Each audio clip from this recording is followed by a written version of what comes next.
welcome to another episode of Rey Nev. And we are here today to talk about what we talked about last week. Last week we talked about the job report, and Nev made a comment that created the debate that we're going to be having today. He was like, people are not going to go back to work. So we did a little research and we wanted to talk about why, right, Nev? Yeah, I mean, let's go ahead and have a full conversation on that. Yeah, we only did it for a few minutes last week. Yeah, you wouldn't let me debate you last week, so I promised that we were going to debate this week. So, that being said, I put on here one of the items was no job, no house. So let's talk about that. It's really basic. I mean, when this forbearance is done and certain people are not back to employment, it's going to be highly unlikely that they're going to be able to keep their house. Not only that, one of the other things too is that right now, if let's say, you're making all this money by sitting at home, doing nothing and being lazy. So even though you're making all this money, you can't use it to buy a home. That part as well. So that's a huge problem for people. Because I came across that yesterday. There you go. And now she's going to be renting because she's getting unemployment, but she can't use it to buy a house, even though all the other pieces to the puzzle are there. Credit is there. She has savings. Yeah. It just, she doesn't have and here's the thing, it's so funny because all she has to do is go to work for 1 week. That's all she has to do. Mm-hmm. And then obviously, if she goes to work for 1 week, right, which is, which is for the lender to know, hey, she's back to work. Especially, but the rules are obviously she has to go back to work in the industry she was in. Yeah. It can't be a new industry. And if she's working for the same employer, it's even a plus. Yep. But the problem that you have is that when you don't go back to work, the bigger the forbearance, the longer the forbearance, there's only a portion of that money you can use towards your down payment, towards your closing costs. So you actually have to make money, like physically go out and work to make money in order to buy that home. Mm-hmm. So, exactly. All right, perfect, which leads us to the next point. Now, I'm going to let you guys know ahead of time, I'm being extremely harsh.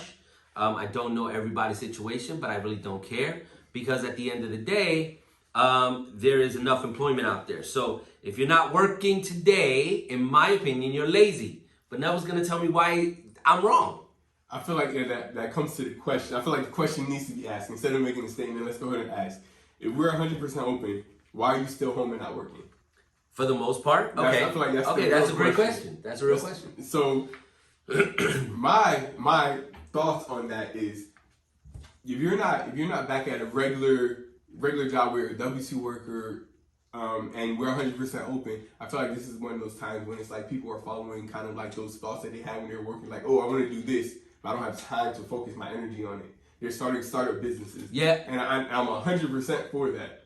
Me too. I'm good with that. And I feel like during this COVID, we've seen so many people make a huge amount of income during COVID because of their startup business. Now let me ask you a question. Now that you say that, how many people do you personally know, or that you have come across, that have actually started a side hustle that have become their business, where they actually make more money than they made at their current job? Perfect question. I love this question because I actually had a 2-hour conversation with somebody yesterday. Okay, good. It was, I was so engaged in this conversation. He has made more in 2 months of COVID than he was making a whole year at his job. Oh, wow. It was insane. Wow. And he pulled up the numbers for me to look at it. And I'm like, I'm blown away. I'm at a point where it's like, I might be in the wrong business. Yeah. He's making $40,000 months. What? Exactly. That's what I'm saying. And he did this during COVID. He did this during COVID because his job let him go. Yeah. His job let him go. In his case, his job let him go. He had to make a decision. He had to. He did. Yep. He had to make a decision. He has a family, of course. So he's not going to let his family go without. He made a decision. He followed it. And it worked out for him. And now his problem more than likely is going to be, how do I claim this on my taxes so it's like income? Yeah. Which is very easy to do. It is very easy to do. Just get within counting. And this is the thing that people don't realize. And I'm okay with that. See, that's not the type of person we're going to debate about today, because that person literally was put against a rock and a hard place and and made a better. You know, they gave him lemons and he made lemonade. Yeah. You know, he turned a bad situation into a good one. And not only that, sometimes I call that the blessing in disguise when, you know, when you get fired from a certain place, you know, it's a blessing because would he have done what he did had he not been fired? Probably not. He probably would have been at work happy doing his thing. Yeah. You know? I'm sure he was doing it to a certain extent before he got fired. It's just once he was let go, he has all the time in the world now. Yeah, and that's what I'm saying. But that goes back to the jack of all trades, master of none. You know, when he was doing it, he was probably doing it as a side hustle, making him a couple bucks a month. And then when it had to become his full hustle, because he's worrying about his family and, you know, and their well-being, then what happened was he said, you know what, let me go full throttle here. Yeah. And he went full throttle, and now he's become very successful at it, which is amazing. Which is probably more than what he makes at his job for the year, like you said. And he's probably loving what he's doing because he's doing it in the comfort of how he wants to do it. He's doing it how he wants to do it. He's working with his family. He doesn't have No to leave boss. his family. No boss. He doesn't have to leave his family to go to work. They're part of the business. Perfect. So That's awesome. it's definitely like that's what I'm Definitely not the guy we're talking about. That's what I'm seeing on the big scale. A lot of people working for themselves and still collecting unemployment because they're not reporting some of these gains, which I feel like that's going to be an issue when it does come time to buy a house. You were claiming unemployment for the X amount of months, but you're also self-employed.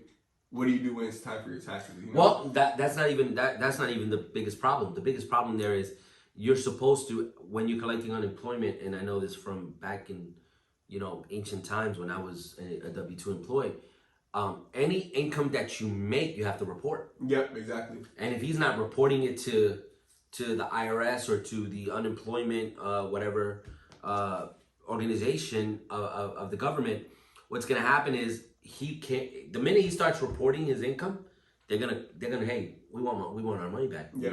You collected it unfairly. So that's gonna be a big problem. But once again, that's not the person we're talking about today. We're talking about the lazies. All right, let's talk about the lazies. The lazies are the people that I feel.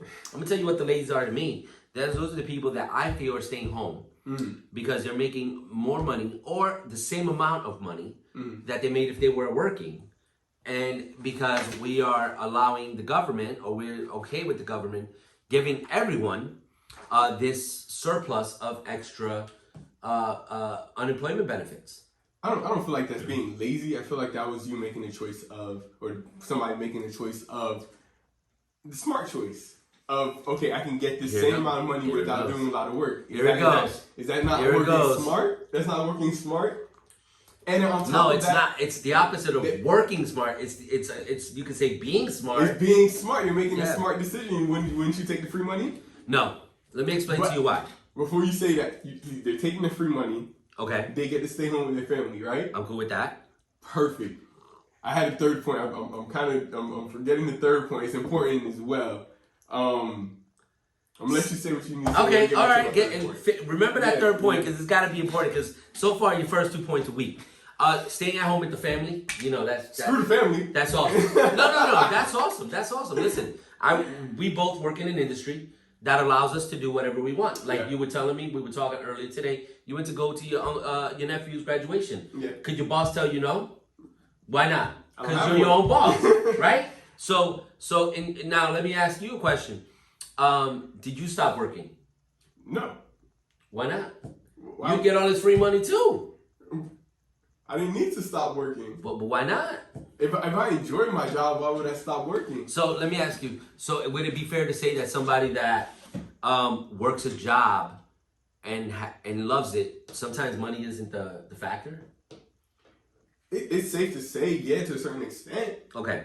So my problem, my biggest problem with it, and the reason why I call them the lazies, is not that they're really lazy. Is that they are not taking full advantage of the situation. Mm-hmm. If you're able to stay at home, right? Mm-hmm. If you're able to stay at home, and the government is literally taking care of your whole family for you during this time frame, right? Mm-hmm. I think that's when the person has to be smart and take advantage of the situation, but not by just receiving the money, but by creating what they really want in life. You know what I'm saying? Mm-hmm. The government just gave you the freaking opportunity to go and be who you want to be by taking care of your bills. And the lazies are the guys that are just sitting home and doing absolutely nothing and just collecting a check, playing PlayStation all night, all day, all morning. You know, they're not really even spending time with their family. You know, their kids are probably upstairs on iPads. The wife is probably doing something else. You know, they're separated in the house, but yet there's really no family time. Just because you're in the house together doesn't mean that's family time. Yeah. So look at that point, you know? I 100% agree with you. Okay. All right. Let's call them the unmotivated. Yeah, okay. Unmotivated. So not lazies, Yeah. the unmotivated. You Got got to be specific when you call somebody lazy. People are lazy for, people appear to be lazy for different reasons.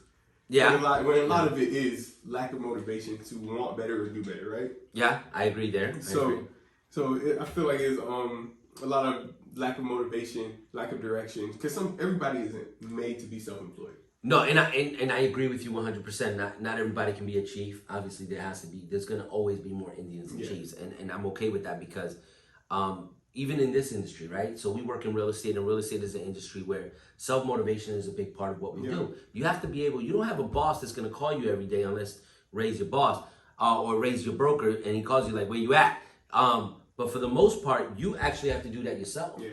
You know? Because the agent, obviously, we all know that the employee that has a drive is always going to be more successful than just a smart employee. Correct. Because that person's going to come to work every day. Yeah. That's another thing. That person's going to be at work. He's not going to be the guy. He probably will still come in early. He's probably the guy that's pissed off sitting at home talking about when are we going to open back up. That's that guy. Yeah. But in regards to the unmotivated, you know, there could be a lot of things in their lives that have caused that to happen. Mm. And I totally agree with you there. So I will let you win that part of the debate, and I will change my stance on the lazies to the unmotivated because, you know, at many times, like in our industry, we get unmotivated. But if you look really close, we have all types of people in our industry. We have people like you that are self-motivated, but then we have people that need direction. Yeah.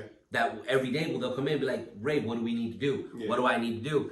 And we tell them and we teach them and we walk them through it and we get them there. But some people don't get there. Yeah. Because it's actually you're saying that and it puts me on to another point that it's kind of not related to this, but it is kind of related to our office where it's like in the beginning I didn't start motivated. You know, because I was lacking direction, I didn't understand. I could have came in here full energy every day and not knowing where I was going.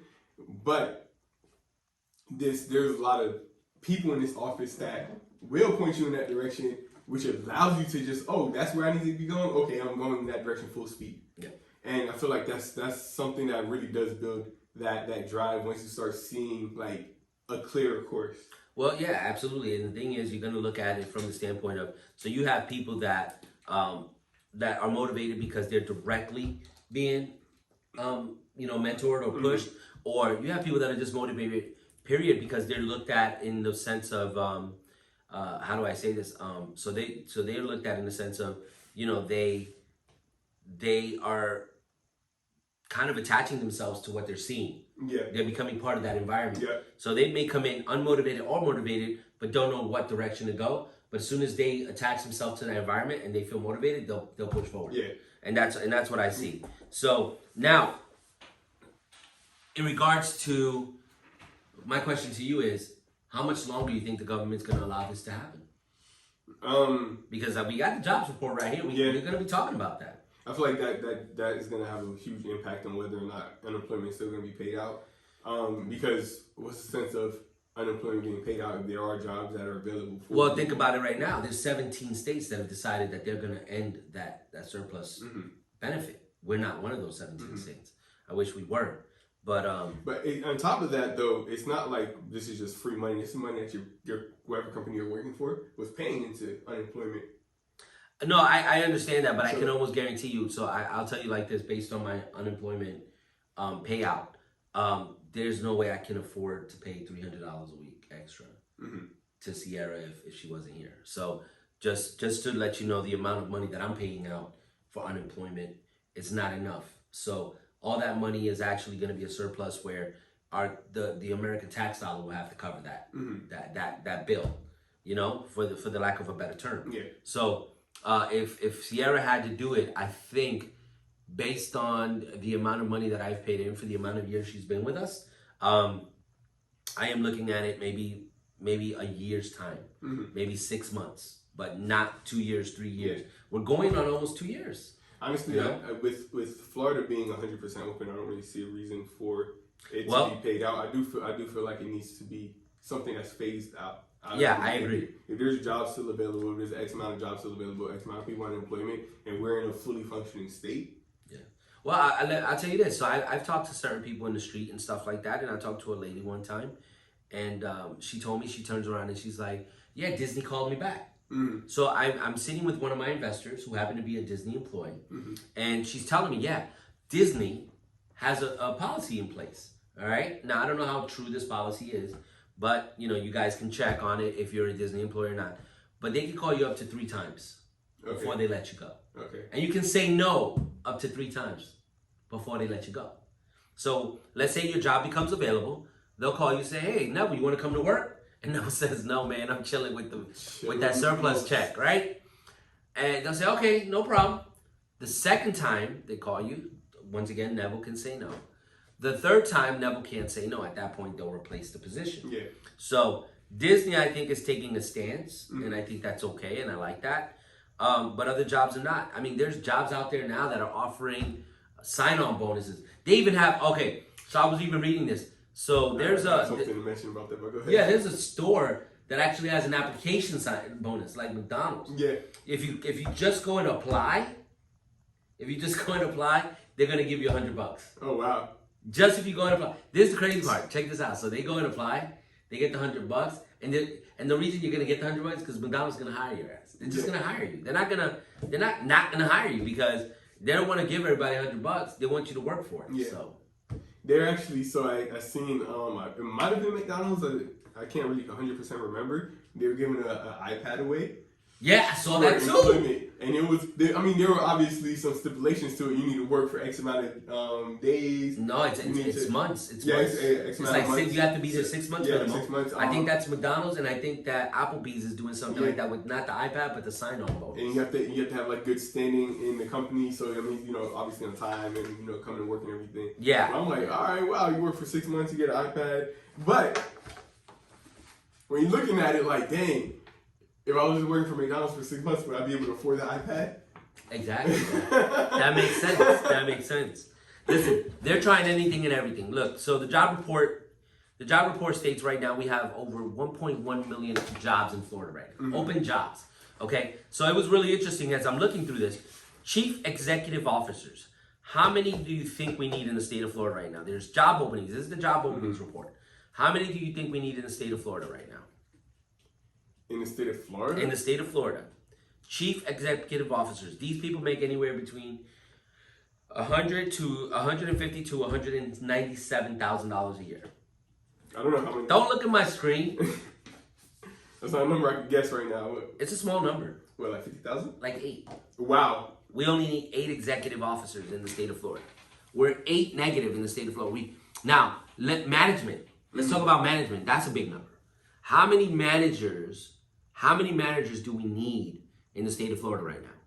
These people make an average of $109,000 a year. We probably need a lot of those. 64,000. Yeah, that makes sense. 64,000. So you're telling me, all right, there's no way, because I got to try to win the debate. There is no way that you're telling me that someone that sat at home for a year didn't develop or try to develop a skill where they can go and apply for this position more than ever now, because of the fact that people are so in need, that if they just have, let's say they're going in there, right, and they qualify for 50% of the qualifications, they will still probably get hired.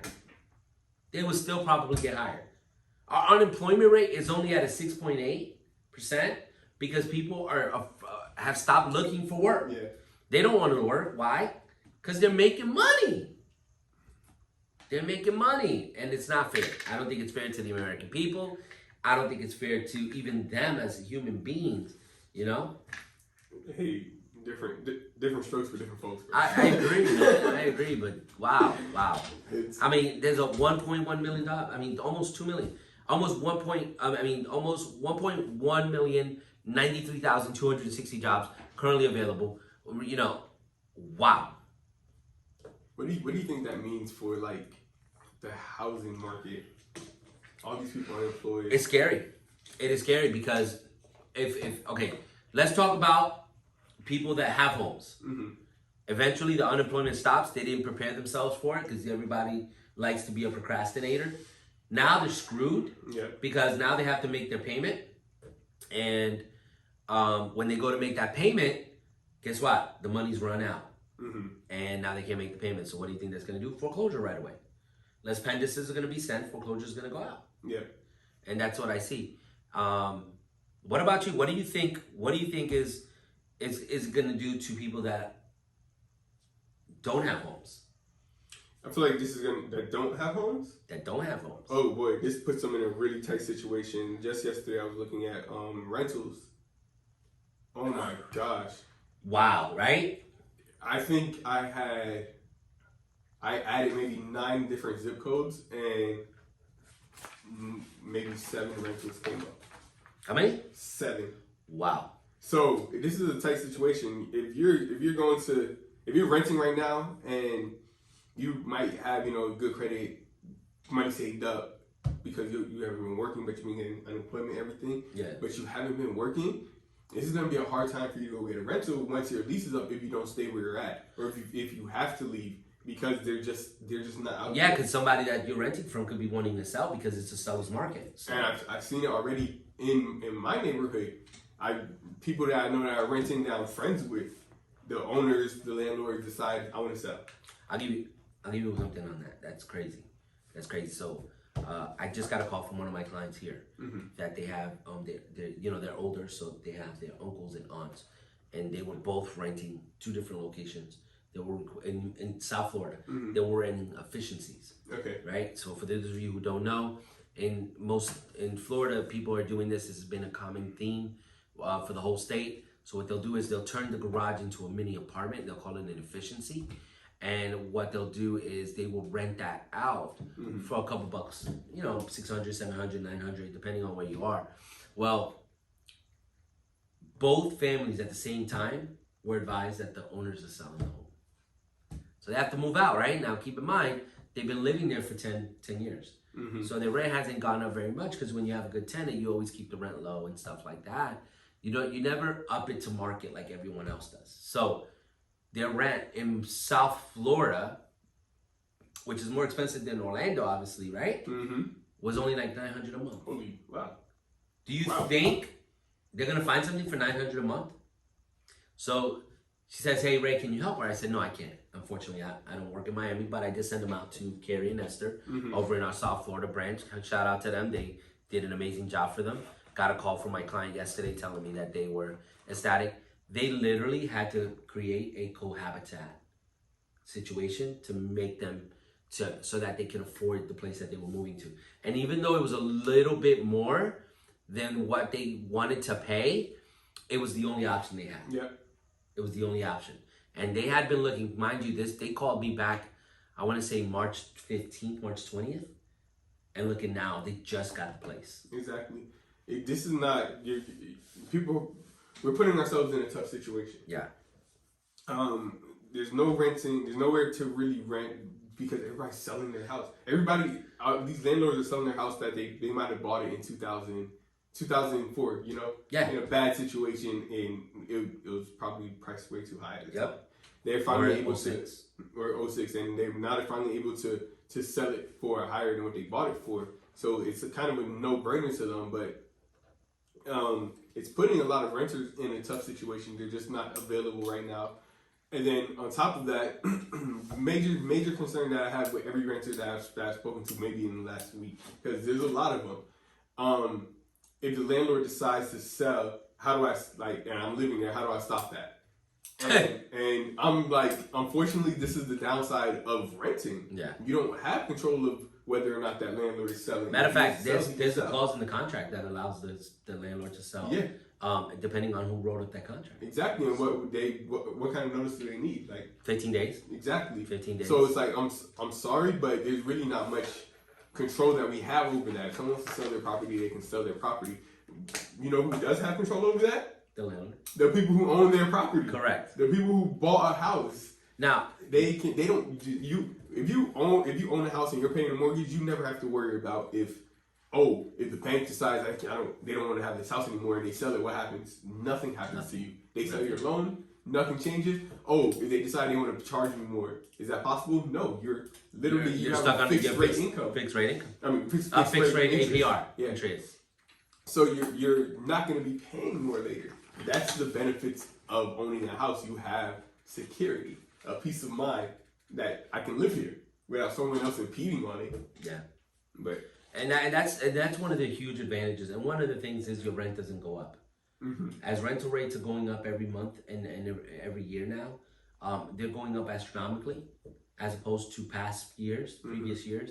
So right now is the best time for you to buy something if you can find something, because that's another thing. So I want to talk about that. So what do you think are key signs of a changing market? Let's go ahead and jump right into that segment. Like if there's a changing market, what are the key points that you see? So you're going to see more days on the market. So houses are going to take a little bit longer to so sales going down, meaning the amount of sales that are going monthly are going to extend in time that they're on the market. Exactly. Okay, that's a good one. You're going to see that, and that leads to supply and demand. If it's taking longer to sell something, obviously the demand is slowing down. Correct. Or the supply is already too high. Correct. The supply is too high. So what's the adverse effect of that? Adverse effect of that, it becomes either a stable market or a buyer's market. Exactly. And with either of those, that means home sale prices are going to start to stable out. Yeah, they're going to stable out. Absolutely. And you're not going to see this huge growth. And we're going to be, and I'm going to be 100%. And I don't know if Neville agrees with me, but I want that to happen. I want the sales number to stable out, because when we are in uncharted waters right now in how the sales market has been. I've been doing this for a really long time, and I can tell you that I have never seen anything where our inventory has been so low, our prices have been so high, and people are taking advantage of the situation. And in most cases, listen, I totally understand it, because I always like to use a case study that I did on Lexus. I love Lexus. And they released, when they released the first hardtop convertible back in, I want to say 2000, I think it was 2004. So I was like, man, I want that car, right? In 2004. And I couldn't afford it, but I still wanted it. So I went and checked on it, right? And one day I'm driving by the Lexus dealership, and I decided to pull in. I'm pulling in my Camry, and which is, a Lexus with the Toyota symbol on it, right? So I pull in, and I said, hey, how much is that car? And I already had looked it up and stuff, and the car was priced at $40,000. And he says, yeah, that one's $84,000.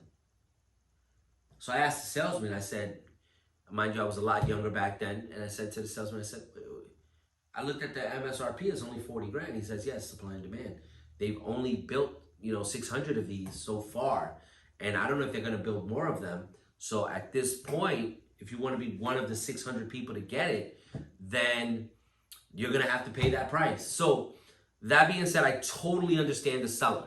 I totally understand their mindset. I totally understand why they want more money for their property. What I don't agree with is that we, as the realtors who are running this industry, are allowing ourselves to let the seller dictate that, because it is not fair to the consumer. It's like price gouging in a way, And one of the things that I want to talk about, and we're going to get into that segment pretty soon, is how the builders are price gouging.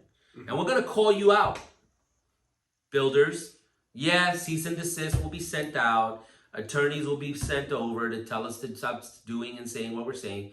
But unfortunately, when you're talking the truth, when you're speaking facts, then at that point, you can send whatever letter you want to send. I have no worries about defending myself in that situation if I need to.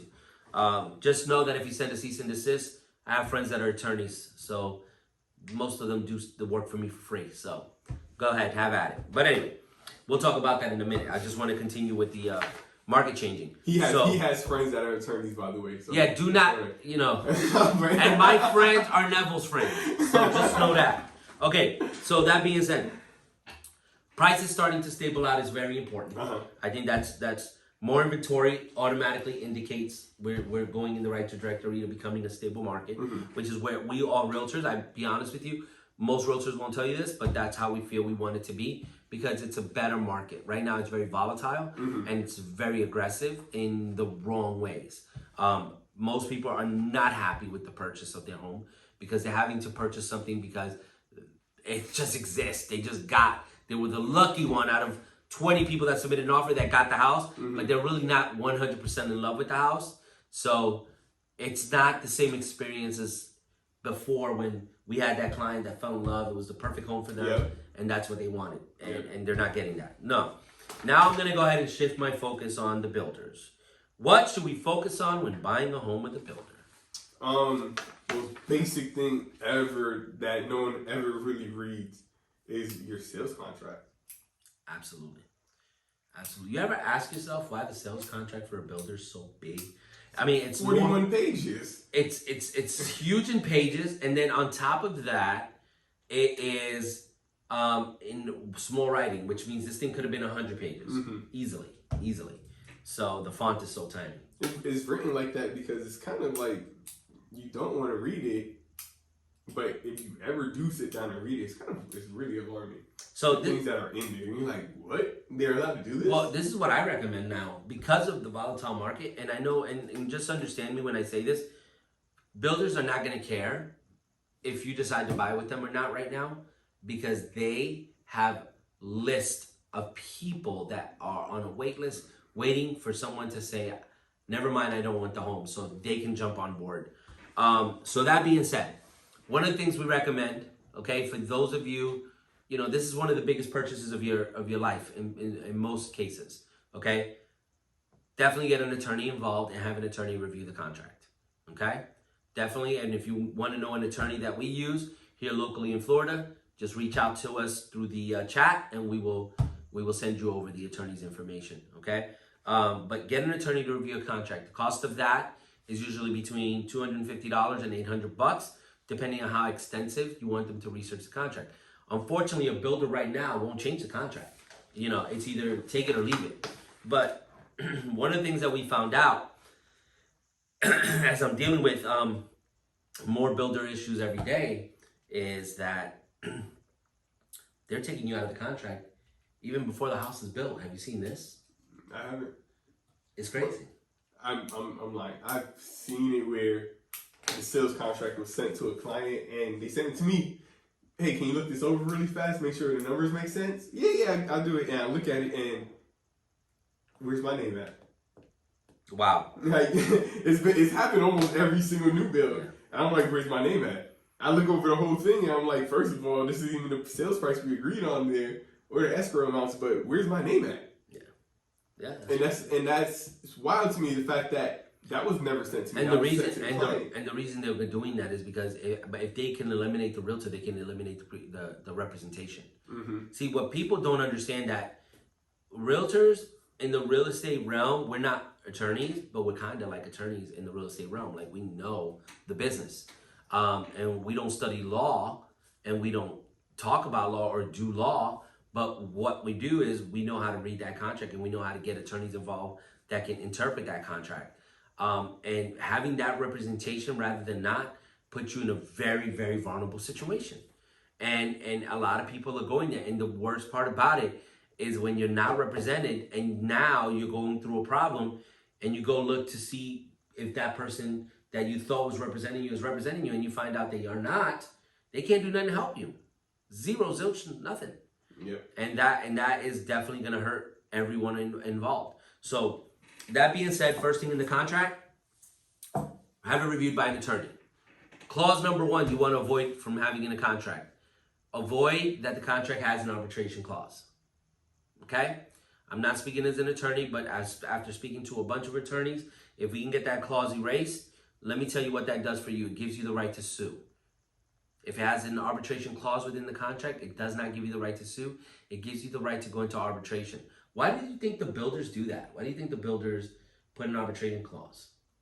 I'm almost 100% sure that they have attorneys on retainer already. Yep. And it's cheaper to do that than to bring that all the way to court. Yep, I agree. And the thing is, because of the fact that you can put it into arbitration, first of all, you can't collect attorney fees.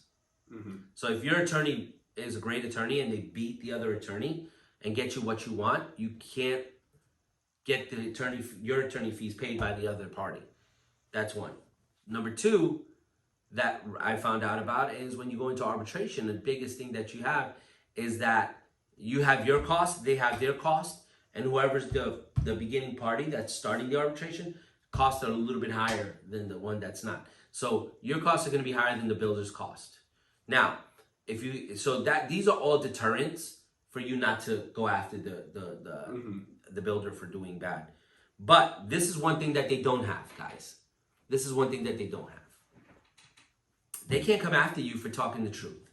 So if you've ever been wronged by a builder, whether you actually got the home or didn't, reach out to us. Reach out to us and we will put them on blast. Okay, we will put them on blast. You can leave a review on Google with these builders. Yeah, and you can talk to everybody. Put it on social media. Let everybody know. Because have everybody share it. I ask for a review for every single client I work with, whether I feel like the transaction was good or bad. Yeah. Negative feedback is only going to help me grow, right? Correct. You can do that for these new builders as well. You had a horrible experience with them. You bought the house and it was just leaky pipes every day since you bought the house. You can leave this review as a warning for other buyers. Let the world know. Let the world know. Because right now we're in such an odd market where everybody's paying top dollar for the same exact quality that you were getting 2-3 years ago. And in certain cases, it's actually worse quality because they're just building houses for as cheap as they can possibly build it, right? Something a lot of new builders say when someone asks, hey, is the house built good? And it's like the worst response in the world to me. This was built to the highest Florida standard. The highest standard the standard that Florida sets for us to build it, right? Yeah. It's not saying anything at all. It's just saying we built this as poorly as Florida will allow us to build it. Correct. Like, it's crazy. And it's true. Response. And it's true. And the thing is, at the end of the day, just remember that the builders recycle the subs. So if there's a sub that built this house, it's going to be the same sub that builds that house. There's other builders out there that are custom. That's a different story. Obviously, you're paying for the quality, not the quantity. But when you're working with a big builder or you're working with a small builder, you have to look at the quality of the build. One of the things that we focus on, because we develop, is we make sure that we go into every home and test everything before. Us personally, someone on my team will go and personally test everything before the home is sold. And we give the same amazing warranties that everybody else does, on top of the fact that we provide additional warranties just for things that builders won't cover. Yep. So you have 2 warranties when you buy from us. And I'm not sponsoring us whatsoever. I'm just telling you the different things that you will see. So today we're going to put a company on blast. Oh, man. Yes. And full disclosure, I'm the one putting the company on blast, not my partner Neville, so that way he doesn't get in trouble for this. But today we have a builder we're putting on blast, and the builder's name is Parthium. All right? Parthenon, whatever garbage name you want to call yourself. So we're not going to put them on blast. We'll talk about how Medellin put them on blast. So here it goes. I'm just going to go ahead and read verbatim from the Better Business Bureau. Our experience was not bad, but we did have problems with the paint, the doors, the cabinets, the counters. Some of these have already been fixed, but the counter, I still have the same problem, that is the granite, but something strange happened that the water falls on its stain and it stains. People who working inside and outside of the house should be more careful, since the house was not given away. They cost a lot of money. Okay, that was a 3 to 4 stars. And then we have a gentleman, Will, who decided he wants to say the worst experience with the contractor. Definitely would not recommend this to anyone. 4 months after moving into the house, still have issues with the builders that have not been addressed. The quality of the workmanship is poor. House had issues with electrical, doors, flooring, paint, cabinets, lighting, stucco, and drywall. So if you look at the similarities between the two, very, very, very bad in the sense of how the quality of the build was. And the thing that really shocked me about the first one, and these are reviews from now. These are recent reviews. Is that they both had the same similar issues, and two, the issues have not completely been addressed. And builders will do this. They will let their year expire and not take care of the items that they need to take care of. So that being said, I want you to know that you have to look out for these companies. So we're gonna call you out one by one, and we're gonna actually not be calling you out based on experiences that we've had, because we'll add those as well. But we're gonna call you out based on experiences that our clients are having with your product. Okay? So builders, you know what I'm saying? I'm putting you on notice, right? That's how we call it. I'm putting you on notice, because the next thing that we're gonna talk about is the last thing, and the biggest thing and the biggest issue that we have is builders making contracts fall through so they can get a better offer or a higher price. This is happening across the board. So the next one I'm putting on blast, Ryan Holmes. How you doing, sirs? Stop doing that shit. All right? Ryan Holmes, you need, if you're using or justifying that a client doesn't qualify because you state, or your in-house lender states that they don't qualify, but another lender comes in and qualifies them, I don't understand why you can't keep the contract going. Because you said you want to put in a better qualified individual. Let's put that to the test, shall we? So Ryan Holmes on one of the deals that came through, okay? I won't mention the deal because it might go to the litigation, okay? This is another one that might go into actually arbitration because it has an arbitration clause.